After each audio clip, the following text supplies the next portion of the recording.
All right, welcome to our deep dive today. We are getting into one of the most formidable marine pathogens any clinical lab is likely to face, Vibrio vulnificus. Let's jump right in. So let's kick things off with a number that really demands our attention. Over 50%. That right there is the mortality rate for primary septicemia caused by Vibrio vulnificus, especially in high-risk individuals. It's a really stark reminder that with this pathogen, speed isn't just a goal, it's absolutely life-saving. And here's the thing, this bug is becoming more and more relevant. As our oceans get warmer, its natural habitat expands, turning it into a very real emerging threat around the globe. Now, just so you know, all the information we're covering today comes from a Gemini deep search, and the incredible images are from Microbe Canvas. And if you really want to get into the nitty-gritty, you can find all the original sources in the notebook we've linked. Okay.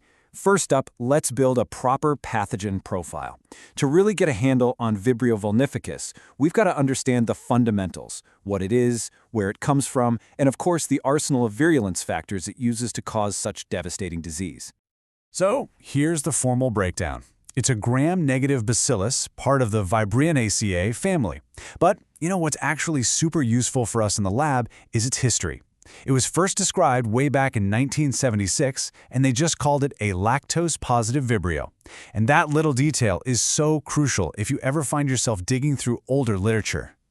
We used to just rely on biotypes, but the whole field is now moving to a much more precise genomic view. Core genome analysis has split the species into these lineages, and this is where it gets incredibly relevant for us. Lineage 1, or L1, is the one we see over and over again in human septicemia cases. L2, on the other hand, is more often tied to aquaculture. This gives us a much sharper picture of its epidemiology. This right here is the bacterium's toolkit for causing chaos, and the single most critical factor, without a doubt, is its capsular polysaccharide, the CPS. Think of it like a shield. Without it, our immune system would take it out and it just can't cause a systemic infection. And take a look at the iron acquisition systems. This is exactly why patients with high serum iron, like those with hemochromatosis or liver disease, are at such an extreme risk. The bacterium literally uses that extra iron as fuel to go wild. All right, let's head into the lab. This section is all about that hunt for a definitive diagnosis. And believe me, it is a race against the clock. This disease can progress so incredibly fast that our conventional culture timelines are often just not quick enough. So the diagnostic workflow itself follows a pretty logical path. You start with the immediate clues you can get from a gram stain. Then you move to isolating it on culture media. From there, you do your biochemical ID, and finally, you get that definitive molecular confirmation. Each step just adds another layer of certainty. Now, on the bench, TCBS agar is going to be your best friend. The absolute key thing to remember is that Vibrio vulnificus does not ferment sucrose. That's exactly why you get these characteristic green colonies. No acid is produced, so the pH indicator in the medium doesn't change color. On blood agar, it's a bit more standard. You'll see those grayish-white colonies. Okay, let's talk biochemicals. Besides being oxidized positive, the single most important reaction here is that Vibrio vulnificus is lactose positive. This is a huge deal. It's a major feature that really helps you distinguish it from other common pathogenic Vibrio species you might be thinking of, like Vibrio parahemolyticus or Vibrio cholerae. But really, when it comes to speed and accuracy, the gold standard has to be molecular. A real-time PCR that targets a specific gene, usually the hemolysin gene, VVHA, can give you a definitive, actionable answer in just a couple of hours. In a race against a pathogen this aggressive, that speed is everything. So once we have that positive ID, how do we fight back? This next section is all about treatment, how we navigate antibiotic choices using the latest data, and just as importantly, the newest official breakpoints. Which of course brings us to this central question. With a bug this aggressive, how can we be confident that our antibiotic therapy is actually going to be effective? Well, the answer really lies in knowing two key things: what it's naturally resistant to, and how to properly test for any new resistance it might have acquired. First off, let's talk about what doesn't work. Vibrio vulnificus is intrinsically, or you could say predictably, resistant to several common antibiotics. You can pretty much count on it being resistant to penicillin and ampicillin, and it's also a hallmark of the species to be resistant to polymyxins like colistin, so these should never even be on the table for therapy.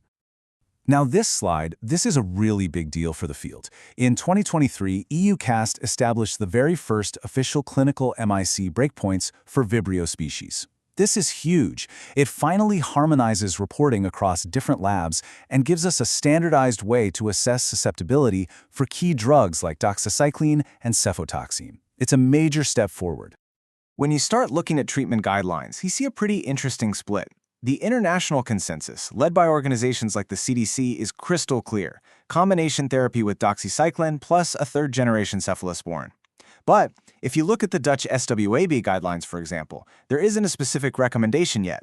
So the takeaway here is simple. If you don't have specific local guidance, the best practice is to align with that international standard. And what about treating kids? For years, there was this major concern about using doxycycline in children under 8 because of potential dental staining. Well, that has officially changed. The guidance from both the CDC and the American Academy of Pediatrics now states that short courses are safe for children of all ages. This is a truly pivotal shift that really broadens our treatment options for this vulnerable group. Okay, let's move into our final section and see how all of this comes together for prevention.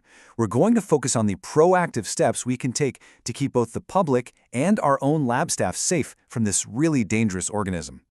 When it comes to preventing this in the public, especially for those high-risk people with liver disease, it really all boils down to 3 simple but incredibly effective rules. 1. Cook your seafood thoroughly, especially oysters. 2. If you have an open wound, do not expose it to warm seawater. And 3. If you absolutely have to go in the water, cover any cuts or scrapes with a good waterproof bandage. And back in the lab, safety is absolutely paramount. Vibrio vulnificus is a biosafety level 2 agent. That means all work has to be done in a BSL-2 lab, and you have to use a biological safety cabinet for anything that could create aerosols. You'll need standard PPE, and thankfully, it's susceptible to common disinfectants. You know, lab-acquired infections are pretty rare, but the sheer virulence of this organism means it deserves our utmost respect and caution. And all of that brings us to one final critical question I want to leave you with. We know for a fact that climate change is expanding this pathogen's geographic range. So you have to ask yourself, is your lab's protocol ready for it? And that's our briefing on Vibrio vulnificus. Thanks so much for joining us. If you found this breakdown useful, please subscribe for more explainers on the topics that really matter in the lab. We'd genuinely love to hear your insights, so go ahead and drop any questions or feedback you have in the comments below. We'll see you in the next one.